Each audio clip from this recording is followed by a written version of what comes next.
एक सवाल मुझसे पूछा जाता है कि पीरियड में यदि संबंध बना ली जाए तो क्या प्रेगनेंसी हो सकती है? देखिए, इसके लिए आपको कुछ कुछ बातें समझनी पड़ेगी। पीरियड कितने दिन का होता है? जो पीरियड साइकिल होता है 28 दिन का। ये 28वें दिन पीरियड आता है। अब यदि आपका पीरियड आ रहा है 24वें दिन, 25वें दिन, तब आपको सोचना पड़ेगा। उसमें चांसेस होते हैं प्रेगनेंसी ठहरने के, यदि आपका जल्दी आ रहा है, क्योंकि वहां पर ओवुलेशन जल्दी हो गया। लेकिन बहुत बार होता है कि पीरियड लेट आ रहा है, यानी कि 30वें दिन आ रहा है, 32वें दिन आ रहा है, तो वहां पर भी आपको सोचना पड़ेगा। ये डिपेंड करता है आपके पीरियड साइकिल पर। यदि आपका पीरियड साइकिल आ रहा है बिल्कुल फिक्स, यानी कि 28वें दिन फिक्स है, ना आगे है ना पीछे, फिर आपको कोई खतरे वाली बात नहीं है। मान के चलिए 29वें दिन या 30वें दिन भी आ रहा है, तब भी खतरे वाली इतनी बात नहीं होती।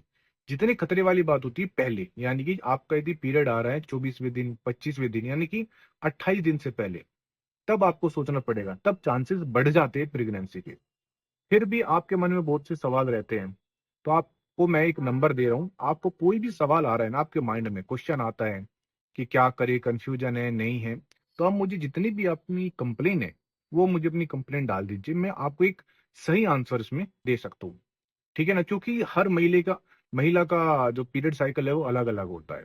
तो इसमें हमें भी बहुत बार क्वेश्चन डाउट हो जाता है कि इसको क्या जवाब दिया जाए। ठीक है ना? तो अपना जो भी सवाल है वो मुझे भेज दीजिए, उसके अकॉर्डिंग ही मैं आपको आंसर दे दूंगा।